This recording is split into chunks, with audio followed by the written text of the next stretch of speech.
నమస్తే అమ్మ. నమస్తే మేడం. చెప్పండి, మీరు చెప్పండి. ఒక పిల్ల 18 ఇయర్స్ రాగానే లేచిపోయి పెళ్లి చేసుకుంది మీ అమ్మాయి. సరే, తల్లివి ఒక పిల్లకి పెళ్లి చేసావు, తల్లిదండ్రులు బాగానే పెంచుతున్నా, పిల్లలు అలా పెరుగుతున్నారు, మిమ్మల్ని నేనేం అనలేను. మీరు మీ హక్కు వరకు మీరు అబ్జెక్షన్ పెట్టడం కూడా కరెక్టే. ఎందుకంటే చిన్న పిల్ల అప్పుడే ఎవరినో పెళ్లి చేసుకుంటానంటే మనం యాక్సెప్ట్ చేయము. 4 సంవత్సరాల తర్వాత చేస్తాం తల్లి, ఈలోపు చదువుకో అని చెప్పగలం. సరే, మీ ఫైనాన్షియల్ దీనికి 10th వరకే చదివించారు, ఏదో పని చేసుకుంటుంది. చేసుకుంటున్న అమ్మాయికి వస్తే ఏమన్నా తగులుకుంది, వెళ్ళిపోయింది. కానీ ఆ వెళ్ళిన పిల్లకి కాపురం నిలబెట్టుకోవడం అనేది పెద్దగా తెలియదు. అతను మైనస్లో ఉన్నాయి, అమ్మాయి మైనస్లో ఉన్నాయి. కానీ ఇక్కడ లాస్ అయ్యేది ఎవరో చెప్పండి తల్లి, నీకున్న సీనియారిటీకి ఆడపిల్లలే లాస్ అవుతారు కదా. అయినా నువ్వు మంచితనంతో వాళ్ళని యాక్సెప్ట్ చేశాను అంటున్నావు. అసలు ఇక్కడికి రావడానికి రీజన్ ఏంటి, మీరేం చెప్దాం అనుకుంటున్నారు? మేడం, నాకు 2 అమ్మాయిలు మేడం. నా భర్త ఇంకేళ్ళు పెద్దకి 2 సంవత్సరాలరా ఆయన పోయినాడు, చచ్చిపోలేదు, అక్కడ వదిలేసిపోయినాడు. పేరెంట్స్ సపోర్ట్ లేదు.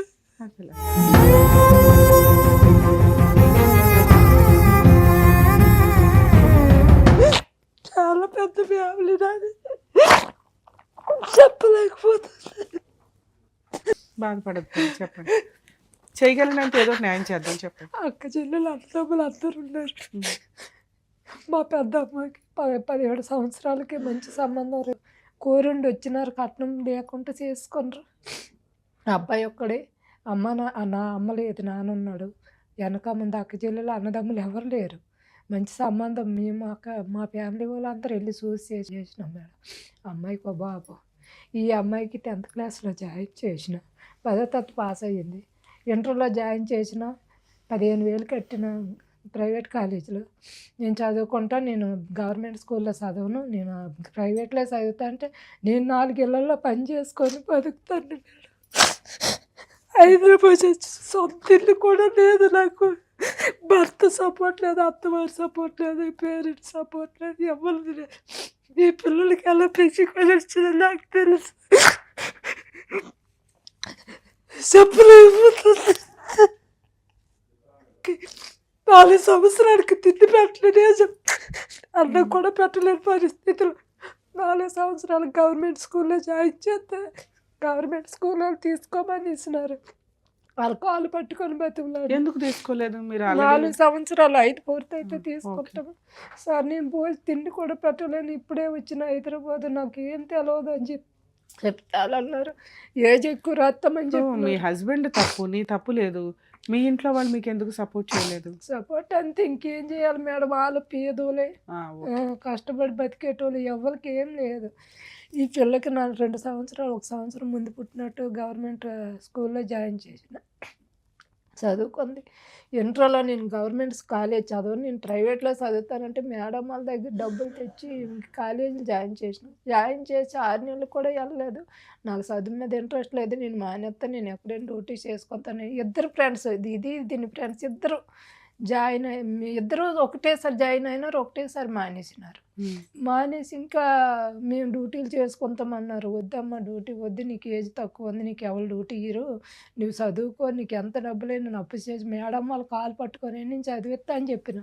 చెప్పితే ఈ పిల్ల వినలేదు. వినుకుంటే నాకు అసలు నా మాటలు ఎక్కసేది, ఏదైనా నాకు బ్లాక్మెయిల్ చేసి ఊరేసుకొని చచ్చిపోతా, గ్యాస్ ఇప్పుకొంత ఒక్క మాట మాట్లాడితే తల్లిగా నాకు అసలు వాల్యూ చేయదు. నా పెద్ద కూతురు వద్దంటే నిజంగా నాకు తల్లి తర్వాత తల్లిలాగా అన్నీ అర్థం చేసుకుంటుంది.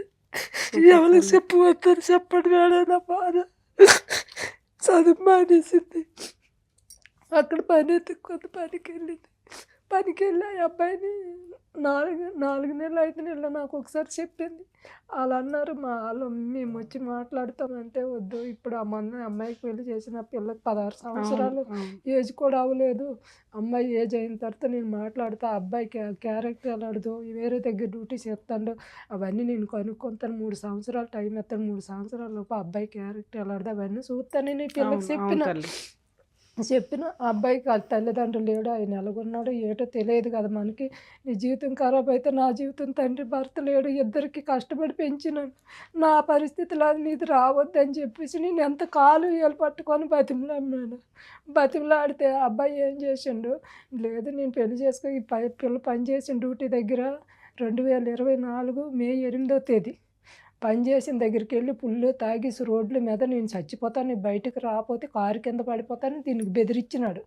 బెదిరించి రాత్రి 8 గంటలప్పుడు ఫుల్ గొడవ అయింది శ్రీరామ్ నగర్ కొండాపూర్ ఏరియాలో. అంత పోరాడి పెళ్లి చేసుకున్న అతను ఇప్పుడు ఆ అమ్మాయి వద్దు అనటానికి కారణం ఏంటి? చెప్తా మేడం. ఫుల్ గొడవాడి రాత్రి 1 గంట మా ఇంటికి తాగేసి వచ్చి కిరాయి రూమ్లు అవి 1 గంట రోడ్డు మీద ఎలగరుతాడు. బయటకు వస్తావా రావా, నేను రోడ్డు మీద అరితే నువ్వు ఇంట్లో ఎలా పడుకుంటావు, నువ్వు ఇప్పుడు వచ్చి నాతోటి వచ్చి పెళ్లి చేసుకుంటావు చేసుకోవాలని గలీజ్ తిట్టుకొని మా ఇంటి ముంగట అరుతుంది. గల్లీ వాళ్ళందరూ చూస్తాండ్రు మేడం. అలా అన్నయ్యకి ఆ రాత్రి 2 గంటలప్పుడు ఫోన్ చేసి మీ తమ్ముడు ఇలా మా ఇంటి దగ్గర వచ్చి గొడవ చేస్తాడు, తీసుకెళ్ళి అయ్యా కొంచెం పొద్దున్న మాట్లాడదామా, ఇక్కడ మేము కిరాయి ఇల్లు ఆడపిల్లలు ఉండే ఇల్లు, నాకు మగోడు లేడు, నేను ఈ టైంలో ఎవరితో మాట్లాడతానని చెప్తే వినుకుంటే వాళ్ళ అన్నయ్యకి 3 సార్లు ఫోన్ చేసిన 3 సార్లు పట్టించుకోలేదు మేడం. పట్టించుకోకపోతే సర్లే గొడవ ఎందుకని నాయన నువ్వు వచ్చి మా ఇంట్లో పడుకో, పొద్దున్న లేచి మాట్లాడదామని ఆయనకి మా ఇంటికి పిలిస్తే వచ్చినాడు ఉన్నాడు. ఉండి పొద్దున్న 6 గంటలకు పిల్లని తీసుకొని వెళ్ళిపోండి మా ఇంటి నుంచే తీసుకెళ్ళినాడు. నేను వదిలేసిన, ఎందుకంటే అమ్మాయికి ఏజ్ అవ్వలేదు, ఎక్కడికి వెళ్ళి పెళ్లి చేసుకున్నా పట్టుకుంటారని నేను వదిలేసిన. వదిలితే ఏం చేసింది, పెళ్లి చేసుకొని 10th క్లాస్ సర్టిఫికేటు పోలీసులకు చూపించింది. దాని మీద 1 సంవత్సరం ఏజ్ చూపిస్తే పోలీసులు ఏమన్నారు, ఎందుకమ్మా మరి వాళ్ళిద్దరు మేజర్లు అయినారు, ఇంకా పెళ్లి చేసుకున్నారు, ఇంకెంత ఏం తప్పు లేదు, ఇంకా నువ్వు వెళ్ళిపో అని చెప్పినారు. 2 రోజులు తిప్పించుకొని వీళ్ళు 10 రోజుల తర్వాత వచ్చినారు. 2 చేత 3 లెటర్లు రాయించినారు. ఈ పెళ్ళికి నేను ఒప్పుకున్నానని నేను రాసిన, అమ్మాయి కూడా నాకు ఇష్టమైన పెళ్ళి అని ఆమె రాసింది. అబ్బాయి ఏదైనా నాదే బాధ్యత అని అబ్బాయి రాసినాడు. అలాగే పెళ్ళి 1 రోజుల నుంచి గొడవలు విపరీతం, కొట్టుడు, ఈ పిల్లకి కొట్టుడు మామూలు కాదు, మొత్తం మొక్కలు గట్రా వాసిపోయి చేతి మీద చూడండి. 1 రోజులకి అలా అయితే ఆ అమ్మాయి అన్ని ప్రెగ్నెన్సీలు ఎందుకు తెచ్చుకుంటుంది? ఏమో నెలకు ఒక ప్రెగ్నెన్సీ తెచ్చుకుంటుంది తెలుసా? ఇప్పుడు చెప్తున్న దాంట్లో ప్రెగ్నెన్సీలు అయితే తొందరగా దేవుడు లేని వాళ్ళకి ఇచ్చిన భోగం తొందరగా అందుతుంది మేడం. నిన్న అప్పుడు దాని ప్రికాషన్స్ వాడుకోవాలా? ఇవన్నీ అయితే తెలిసినాయి కదా. నేను ఎంత చెప్పినా నా మాట వినేది కాదు. ఇప్పటికీ అలాగే చేసుకుంటారు. నువ్వేం చేస్తావు లేదు నువ్వు సరే ఎక్కడికి ఎందుకు వచ్చారు తల్లి? అబ్బాయితో విడిపోయేటట్టు ఏదైనా చేయండి మేడం. ఆయన దగ్గర ఉన్న అమ్మాయి అసలు ఉండలేదు. మీ అమ్మాయి వదిలేస్తుంది అతన్ని? ఏమో మరి వదిలిస్తే నా ఇంటికి రానిస్తా మేడం. ఆయనతోటి ఉండి నేనే టెన్షన్ పడి నాకు భర్త లేడు, ఇంకొక ఆడపిల్ల ఉంది, ఆ అత్తోరింట్లో పరువు పోయింది మొత్తం. వాళ్ళందరూ చూస్తున్నారు కదా, ఇక్కడ మాట్లాడుతున్నది ఒక తల్లి ఆవేదన. మైనర్స్ ఎవరైతే ఉన్నారో ఒక్కసారి ఆవిడ బాధపడుతున్న బాధని రియలైజ్ అవ్వండి. మరి మీ ఏజ్కి అర్థమవుతుందో లేదో తెలియదు కానీ కొన్ని వందల మంది తల్లిదండ్రులు గుండెల పగిలి ఎగుడుస్తున్నారు. దానికి ఎగ్జాంపులే ఇక్కడ మన ముందు కూర్చున్న ఒక కన్న తల్లి. పెళ్లి చేసుకున్నాక జరిగే హ్యాపీ సంఘటనలు జరుగుతాయి, జరిగే కష్టాలు జరుగుతాయి, తీసుకోవాల్సిన బాధ్యతలు ఉంటాయి. మైనర్ మ్యారేజ్లు 10 ఇయర్స్కో 11 ఇయర్స్కో చేసిన స్టేజ్ నుంచి 13 ఇయర్స్, 13 నుంచి 16, 16 నుంచి 18 కంప్లీట్ అవ్వాలనేది ఒకటి హెల్త్ పరంగాను మెంటాలిటీ పరంగాను అప్పటికి సొసైటీని కొంత చూసే విధానంలో ఉంటారు కాబట్టి వాళ్ళకి అన్నీ అర్థమవుతాయి అన్న ఉద్దేశంతో లీగల్గాను మొత్తం మేధావులు ఈ ఏజ్ పర్ఫెక్ట్ అని డిసైడ్ చేసి అమ్మాయిలు 18 కంప్లీట్ అవ్వాలి, అబ్బాయిలు 21 కంప్లీట్ అవ్వాలి మ్యారేజ్కి అనేది డిసైడ్ చేసి పెట్టారు. ఈలోపు ఒళ్ళు కొవ్వెక్కి ఫిజికల్గా వచ్చే ఫీలింగ్స్ని కంట్రోల్ చేసుకొని చావలేక చేస్తున్న చెత్త పనులు. ఒకప్పుడు అంత స్వేచ్ఛ ఉండేది కాదు, పెరిగే విధానంలో కూడా పద్ధతులు సాంప్రదాయాలు కుటుంబం ఎక్కువ మంది ఉండేవాళ్ళు కాబట్టి అబ్బాయి ఏం చేస్తున్నా మిగతా వాళ్ళకి తెలిసేది, అమ్మాయి ఏం చేస్తున్నా తెలిసేది. ఈ రోజున అలా లేదు. ఎవరికాళ్ళు అమ్మా నాన్న. కర్మ ఏంటంటే అమ్మా నాన్నలో ఎవరో ఒకళ్ళు లేకపోతే ఆ తల్లి పరిస్థితి ఆ తండ్రి పరిస్థితి అధ్వానంగా ఉంటుంది. ఇద్దరు ఉన్నా కూడా తల్లిదండ్రులు ఏడుస్తున్నారు. వీక్లీ ఒక్క కాలన్నా ఇలాంటిది అటెండ్ అయి చేస్తున్నాం. ఎందుకు అంటే పిల్లలు ఇంత బరితెగించి వ్యక్తిగత స్వేచ్ఛ. ఈ రోజున ఆ తల్లి ఒక 100 మంది తల్లిదండ్రుల యొక్క ఘోషణ చెప్తుంది. ఇక్కడ తల్లిదండ్రులు ఇద్దరు ఉన్నప్పటికీ కూడా ఆవిడ కష్టపడి తినక పిల్లని 10th వరకు చదివించుకొనేస్తే ఆ చదువులో అమ్మాయి నేర్చుకోవాల్సింది ఎక్కడ చదివినా పర్ఫెక్ట్గా మార్క్స్ తెచ్చుకోవడం, క్యారెక్టర్ డెవలప్ చేసుకోవడం, నాలెడ్జ్ డెవలప్ చేసుకోవడం అని. ఫలానా స్కూల్లోనే కాలేజీల్లోనే చదువుతూ ఉంటే మన రేంజ్ అది కాదు. గవర్నమెంట్ ఏమి పని లేక పెట్టిందా ఫ్రీ కాలేజీలు గవర్నమెంట్ కాలేజీలు అని? వాటిలో చదవాలి. అక్కడ చదివి తర్వాత నువ్వేం చేయాలనేది కష్టపడి సంపాదించుకోవడం మీద డిపెండ్ అయి ఉంటుంది. చదువు ఇంపార్టెంట్, తర్వాత క్యారెక్టర్ ఇంపార్టెంట్, తల్లి ఎంత కష్టపడి సంపాదించుకొని ఉన్నంతలో మీకు తిండి పెడితే ఆవిడ రేంజ్కి అంతే. ఎప్పుడైతే ఇంకొక మొక్క యాడ్ అవుతుందో ఫ్రూట్స్ కనీసం అరే అమ్మ తినక సంపాదించింది, మనల్ని చదివించింది, ఒక ఇల్లు ఒక కనీసం కొంత ఒక 10 రోజులు పని చేయకపోయినా ఇల్లు గడిచేలాగా ఒక కొంత గోల్డ్ కొనుక్కోవడమా ఏంటి అనేది బేసిక్ ఆలోచించాలి. ఆ పని చెయ్యాల. సరే చేయలేదు చిన్నపిల్ల. పెద్ద కూతురు విషయంలో కూడా మరి వీళ్ళు చేసింది ఏంటి అంటే భయం. ఇద్దరు ఆడపిల్లలు ఇంట్లో పెట్టుకుంటే మంచి సంబంధం వచ్చింది చేసేద్దామని ఆ పెద్ద అమ్మాయిని కూడా మైనర్గా ఉండగానే చేసేసారు. ఇక్కడ ఎవరు మాట్లాడలేదు. ఓకే. కానీ అక్కడ కుటుంబం బాగుంది, సంతోషం. ఇలాంటి ఒక సంబంధం వచ్చినప్పుడు అప్పుడు కూడా తల్లి ఆఫర్ ఇచ్చింది. ఒక 2-3 ఇయర్స్ ఆగుదాం తల్లి, వెనకాల అబ్బాయికి ఎవరూ లేరు, 2 వాళ్ళేంటో మనకు తెలియదు, కనీసం ఆ తర్వాత మీ ఇద్దరి మధ్య బాండింగ్ బాగుంటే చేస్తాను అన్నా కూడా వినే పొజిషన్లో ఈ రోజున పిల్లలు లేరు. ఇలాంటి మెంటాలిటీ ఉన్న పిల్లలకి కొంత ఇది ఈవిడ ప్రయత్నించిన లౌక్యాన్ని మీరు ప్రదర్శించాలండి. ఎందుకంటే వాళ్ళు కలిసి ఉండేది లేదు, సచ్చేది లేదు. రియల్ లవర్స్ వేరు. వాళ్ళు నిజంగా తల్లిదండ్రులకి టైం ఇస్తారు. వాళ్ళు జీవితంలో ప్రూవ్ చేసుకుంటారు. జాబ్ చేయడమా, చదువు కంప్లీట్ చేయడమా, కెరియర్లో సెటిల్ అయినాక పెళ్ళిళ్ళు చేసుకోవడానికి మీ దగ్గరకు ఒక ఆఫర్ వస్తే అప్పుడు ఒప్పుకోండి. మినిమం వాళ్ళు మీకు చెప్పిన తర్వాత 3 ఇయర్స్ అన్నా గ్యాప్ ఉండాలి. పిల్లలు రియలైజ్ అవ్వండి, తల్లిదండ్రులు బతికుండాలి అంటే మీరు కనీసం వాళ్ళకు 3 ఇయర్స్ డైజెస్ట్ చేసుకోవడానికి ఒక టైం అయితే ఇవ్వండి. దేవుళ్ళ కంటే దారుణంగా మీరే డిసైడ్ చేసేసి వాళ్ళని గుండె జబ్బులు వచ్చేలాగా పోయేలాగా చేస్తున్నారు. లేకపోతే పరువులు పోయి వాళ్ళు 4 గోడల మధ్య ఇదైపోతున్నారు ఫంక్షన్లకి వీటికి వెళ్ళలేక. ఈ రోజుకి కూడా ఆ తల్లి ఆ పిల్లని కాపాడాలనే చూస్తుంది తప్ప విడగొట్టాలని చూడలా. ఇంకా కంటిన్యూ అవ్వాలా అంటే అమ్మాయి మాట్లాడింది మీరు ఇందాక వినుంటారు, చాలా దారుణంగా ఉంది. ఇప్పటికీ మెచ్యూరిటీ లెవెల్స్లో ఎవరి గురించి ఆలోచిస్తుందో తెలియట్లా. అన్ని అబార్షన్సా, ఎవ్వరూ చేయించలే ఇక్కడ. ఆ అమ్మాయికి ఉన్న హెల్త్కి నిలబడవు ఒక్కోసారి, లేదా ఆవిడకున్న యాటిట్యూడ్, విపరీతమైన యాటిట్యూడ్. ఈ రోజుకి ఆఫ్టర్ ఆల్ సమాధానం కావాలట. ఏమి సమాధానం కావాలా? ఆ తల్లికి సమాధానం చెప్పాలి మనం ఈ రోజున. వాళ్ళ అమ్మాయి చెప్పాలి సమాధానం. ఆ అబ్బాయి ఏమో చేస్తాడంటే అది ముందు అందరికీ తెలుస్తుంది కదా, ఏం చేస్తాడు ఏంటని. ఆ పిల్లోడిని కూర్చోబెడితే ఆ పిల్లోడు బేవని ఏడుస్తాడు. ఎందుకంటే ఇక్కడ మూల సూత్రధారి అమ్మాయి. అమ్మాయి యాటిట్యూడు, అమ్మాయి క్యారెక్టరు, అమ్మాయి యొక్క డామినేటింగ్ మెంటాలిటీ, ఆవిడకే అన్నీ కావాలనేవి.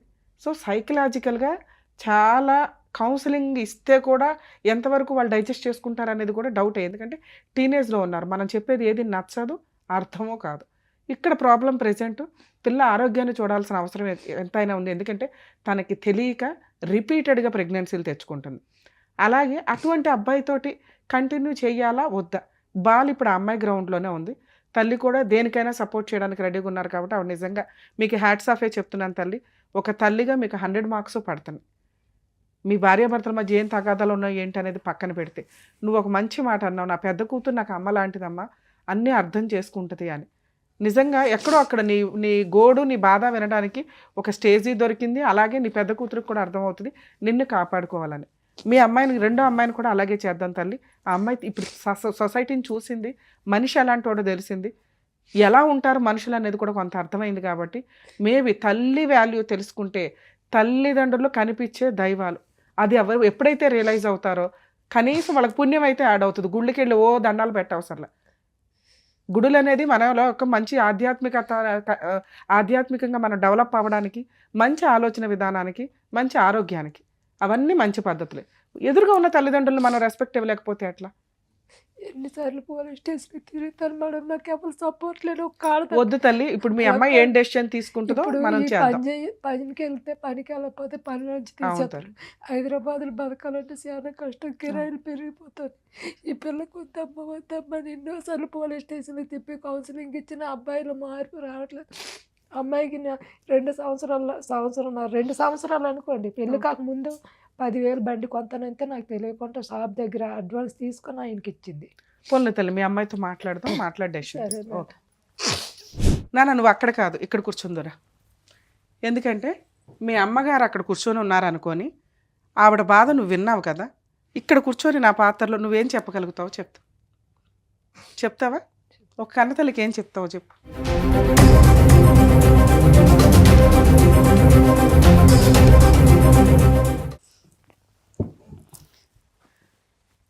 మీ అమ్మగారు ఏమన్నారు?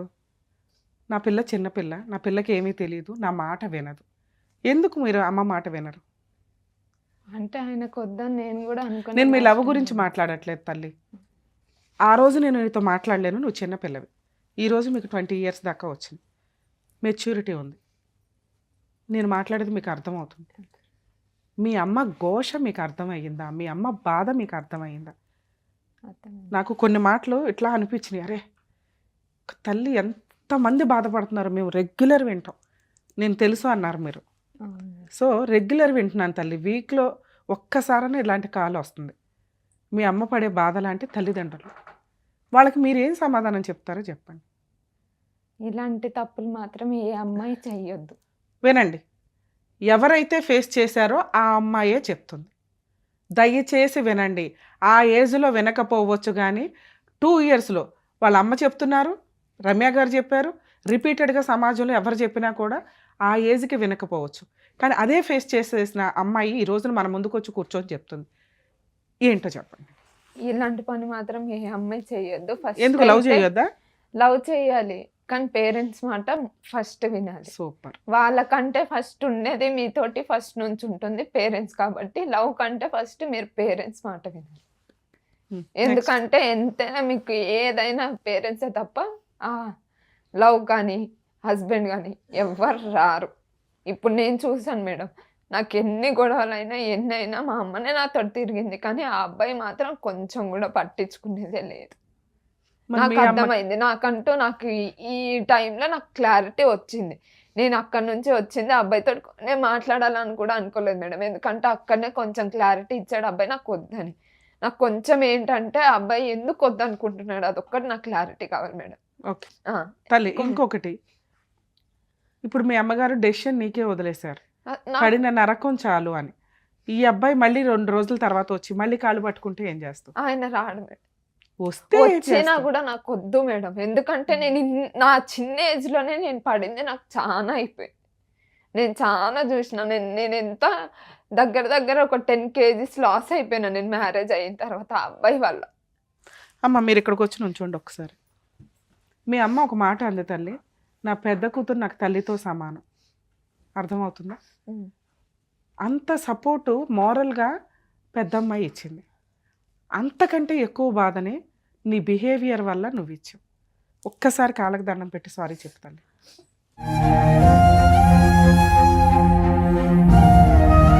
మాట ఇవ్వతల్లి అమ్మకి, ఇక నుంచి అమ్మకి రెస్పెక్ట్ ఇస్తాను, అమ్మతో బాగా ఉంటానని. నీకు నేనేం చేయాలో హెల్ప్ చేస్తా, నువ్వు అమ్మకి హెల్ప్ చేయి, నువ్వు అమ్మకి సపోర్ట్గా ఉండు, నేను నీకు సపోర్ట్ ఉంటా. నేను నీ దగ్గర నుంచి తీసుకుంటున్న ఫీజు అనుకో, అది హక్ చేసుకొని అమ్మకి మాట ఇవ్వు. సారీ మమ్మీ, ఇంకెప్పుడు నేను నీ మాట వినకుండా నేను ఉండను, నీ మాట వింటాను. కూర్చోమ్మా. నేను మీ హస్బెండ్తో ఒకసారి మాట్లాడతాను.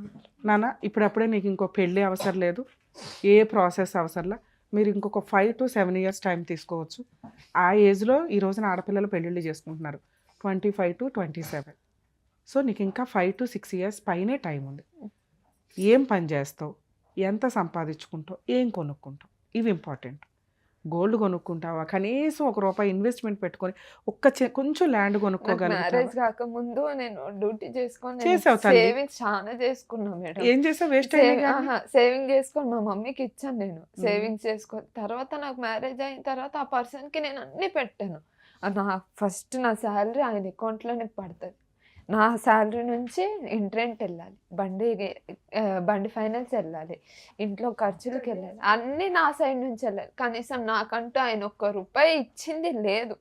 అలాంటి పర్సన్ నాకు కూడా వద్దు మేడం. ఎందుకు నేను ఇన్ని రోజులు పడింది సరిపోయింది. చాలా మంది తల్లిదండ్రులకి నేను చెప్తూ ఉంటాను సార్, మేడం సార్ ఎవరైనా కానీ కాల్ మాట్లాడితే ఒక్క 6 months నుంచి 1 year టైం ఇవ్వండి, తన్నుకుంటూ వాళ్ళు వెనక్కి వచ్చేస్తారు.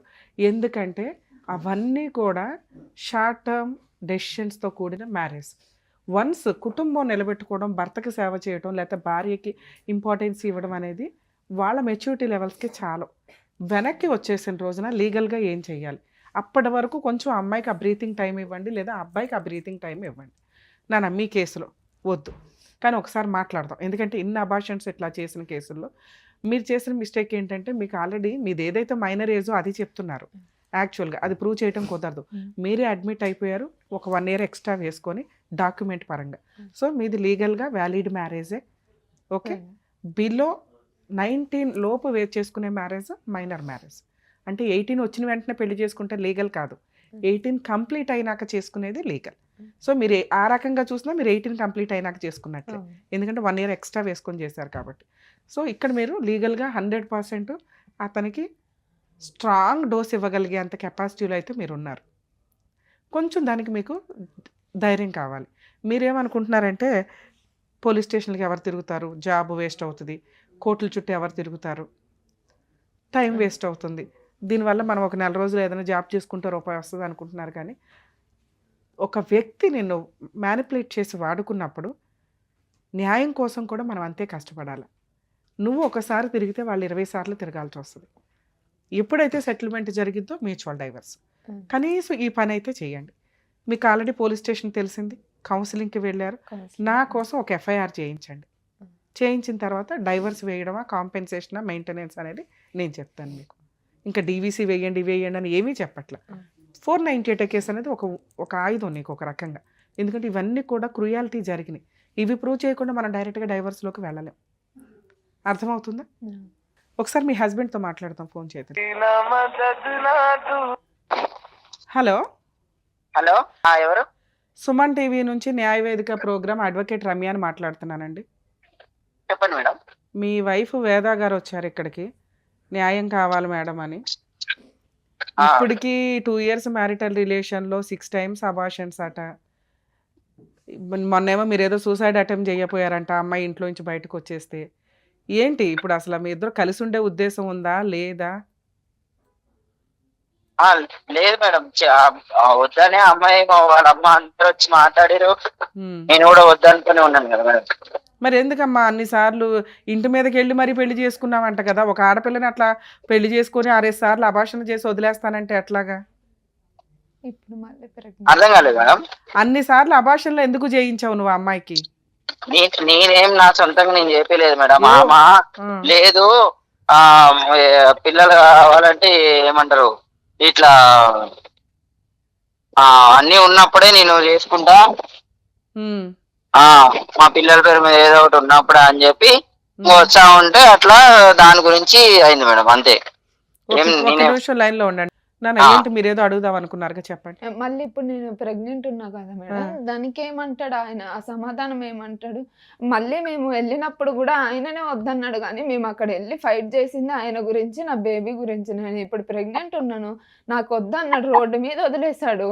ఇప్పుడు నేను దాని గురించి నేను శ్రీరామ్ వెళ్తే అందుకు వాళ్ళు వచ్చి మాట్లాడుకున్నారు అని చెప్తున్నాను. లాస్ట్ టైం ప్రెగ్నెన్సీ ఉంచుకోవాలి, పిల్లలు ఉండాలి అనే కదా మీరు అంతా బతిలాడి తీసుకెళ్లారట. మరి ఇప్పుడు ప్రెగ్నెన్సీ ఇప్పుడు వచ్చింది కదమ్మా ప్రెగ్నెన్సీ, ఇప్పుడు వచ్చినప్పుడు బాగా చూసుకోవాలి కదా, ఎందుకు వదిలేసావు నువ్వు? అప్పుడు బాగా చూసుకుంటామని వాళ్ళందరూ వెళ్ళి తీసుకొచ్చినప్పుడు అప్పుడు ఎందుకు చేసుకోలేదు మేడం? మరి అప్పుడు సరే ఆమంతకి ఆమె చేసుకొని వచ్చింది. సరే ఇప్పుడు వచ్చిందిగా ప్రెగ్నెన్సీ, ఇప్పుడు ఏం చేద్దాం చెప్పు? లేదు మేడం, మంచి ఉన్నట్లేదు నా దగ్గర. మరి ఏం చేద్దాం? అమ్మాయికి ఏమి న్యాయం చేద్దామో చెప్పు. అయితే న్యాయం అంటే ఏం చేయాలి మేడం? మరి అమ్మాయికి ఏదైనా కాంపెన్సేషన్ ఇవ్వాలి కదమ్మా. ఇప్పుడు అమ్మాయి ప్రెగ్నెన్సీ అయితే అమ్మాయి ఉంచుకుంటానంటుంది, పుట్టబోయే పిల్లలకి ఏమి న్యాయం చేద్దాం, అమ్మాయికి ఏమి న్యాయం చేద్దాం? సరే నేను విడాకులకు ఒప్పిస్తాను అమ్మాయిని, మీరు నా ఆఫీస్కి రండి, మ్యూచువల్ డైవర్స్ ఇప్పిస్తాను ఇద్దరికి. ఆ అమ్మాయికి ఏమి న్యాయం చేస్తావో చెప్పు. ఫ్రీగా అయితే డైవర్స్ ఇవ్వదు కదమ్మా. ఇప్పుడు 498 డీవీసీ మా దాకా, మా షో దాకా వచ్చినప్పుడు మేము ఆవిడకి ఫ్రీ లీగల్ ఎయిడ్ ఇవ్వాల్సి వస్తుంది. అదంతా ఎందుకు నాన్న, నేను ఒకసారి మాట్లాడతాను, మరి నువ్వు డైవర్స్కి ఒప్పుకుంటావా అంటే ఒప్పుకోను మేడం అంది. సరే అబ్బాయిని అడుగుతాను, అబ్బాయి డైవర్స్ అంటే మాత్రం మ్యూచువల్ డైవర్స్ ఇవ్వాల్సి ఉంటుంది, ఏదైనా న్యాయం చేస్తాను తల్లి నీకంటే. అసలు ఆ అమ్మాయి అయితే రెడీగా లేదు, నేను అమ్మాయిని ఒప్పిస్తాను, మ్యూచువల్ డైవర్స్కి ఆ అమ్మాయిని నేను ఒప్పిస్తాను. ఆ అమ్మాయికి ఏమి కాంపెన్సేట్ చేస్తారో చెప్పండి. నా దగ్గర అయితే ఏం లేదు మేడం, నా దగ్గర ఏం లేదు అని తెలిసి అమ్మాయి నా దగ్గరకు వచ్చి, నా దగ్గర అయితే ఏం లేదు. ఇప్పుడైతే ఉండాలిగా, 2 సంవత్సరాలు అయ్యింది కదా వాడుకొని. అర్థం కాలేదు మేడం. అమ్మాయిని వాడుకొని ఫిజికల్ గా వాడుకొని 6 అబార్షన్ చేసి వదిలేస్తావా? అంటే ఎవరి కోసం మేడం అదంతా? నేనేమన్నా చేతులు కాళ్ళు కట్టేసి నేనేమన్నా చేసినా మేడం అట్లా అంటారు? సరే అమ్మా, పిల్లకి మెయింటెనెన్స్ అయితే ఇవ్వాలిగా భార్యకి. చట్టం ఏం చెప్తుందో అది మాట్లాడుతున్నాను నాన్న నేను. కోర్టుల చుట్టూ తిరగకుండా నీకు ఒక మంచి ప్రపోజల్ ఇస్తున్నాను, లేదు మేడం అని ఏదో అడ్డి తెడ్డి అన్నట్టు మాట్లాడితే ఎట్లా కుదురుతుంది? ఏ అడ్వకేట్ దగ్గరికి వెళ్ళినా మీకు బేసిక్ గా తెలుస్తుంది కదా. ఇప్పుడు ఆ అమ్మాయి గురించే మాట్లాడుతున్నారు, మరి నాది కూడా అడగాలి కదా మేడం. అడగాలి, అది నీ గురించి చెప్పు నాన్న, నీకేంటి కష్టం చెప్పు. ఆ అమ్మాయి ఉండట్లేదు, నువ్వే పోరాడావు, ఇంటి మీదకి వెళ్ళిపోయావు, నైట్ తీసుకెళ్లి పెళ్లి చేసుకున్నావు తెల్లారవగానే. ఇప్పుడేమో నాకు నచ్చలేదు అమ్మాయి అంటే ఆయన ముందు తెలీదా? ఎందుకు వద్దనుకుంటాను మేడం, ఎందుకు అంత నీకు అంత చేసి నేను తీసుకొని వచ్చినప్పుడు నువ్వు ఎట్లా ఉండాలి? నీకు 10 మంది ముందు ఎట్లా మాట్లాడుతుంది అంటది, నేను ఎట్లా భరించాలి మేడం? అవన్నీ భరించలేవు కాబట్టి నువ్వు వద్దంటున్నావు ఇప్పుడు, అందుకని వద్దంటున్నావా? నేను ఇప్పటికీ 2 years నేను కూడా నేను ఇదే అవుతుంది మేడం. మాకు ఇప్పటికి వాళ్ళ ఇంటికి ఛాన్సాలు వెళ్ళి వచ్చింది కూడా, అమ్మాయి రాకపోయినా నేను కూడా వెళ్ళి తీసుకొచ్చిన, నేను రాకపోయినా అమ్మాయి వచ్చింది. ఆ అమ్మాయే కావాలి, అట్లాంటి బొమ్మే కావాలని కదా నువ్వు చేసుకున్నప్పుడు ఎచ్చు ఉంటాయి పుచ్చు ఉంటాయి, ఎచ్చు ఉంటేనే బాగుంటది, పుచ్చు ఉంటే నచ్చలేదంటే అట్లా మార్చుకోవాలా భార్యని? లేదు మేడం, మారదు, మీరు చెప్పినంత మాత్రం అయిపోదు మేడం. అది పోన్లే అమ్మ, మరి ఇప్పటికీ సరే నువ్వైతే ఫిక్స్ అయ్యావు. పోయింది, పిఎస్ ఈ డివోర్స్ కి అప్లై చేసింది, అక్కడ నేను సంతకాలు పెట్టిన, ఆమె సంతకాలు పెట్టింది భరోసా కేంద్రంలో కౌన్సిలింగ్. ఈ డైవర్స్ పేపర్లు కాదు, ఒక్క నిమిషం నాన్న. డైవర్స్ పేపర్లు వేయాలంటే లాయర్ దగ్గరికి వెళ్ళాలా, లాయర్కి ఫీజులు ఇచ్చుకోవాలి. ఇక్కడ ఫ్రీగా ఎవరు డైవర్స్లు ఇవ్వరు. కానీ ఆ అమ్మాయికి నేనేమంటున్నా, నేను ఫ్రీగా డైవర్స్ వేస్తాను తల్లి, ఏమైనా కాంపెన్సేషన్ ఇస్తే అన్నా. మరి కాంపెన్సేషన్ ఏమైనా ఇస్తావా చెప్పు? ఆ అమ్మాయికి న్యాయం ఏమైనా చేస్తే నేను ఫ్రీ సర్వీస్ చేస్తాను. న్యాయం అంటే నేనేం చేయలేను మేడం, అమ్మాయికి అయితే నేను ఏమి ఇవ్వలేను. ఓకే నాన్న, అయితే కోర్టులో అమ్మా ఇదంతా అయ్యే పని కాదు కానీ మీరు కోర్టులో చూసుకోండి, నేను చెప్తాను ఏమేం కేసులు.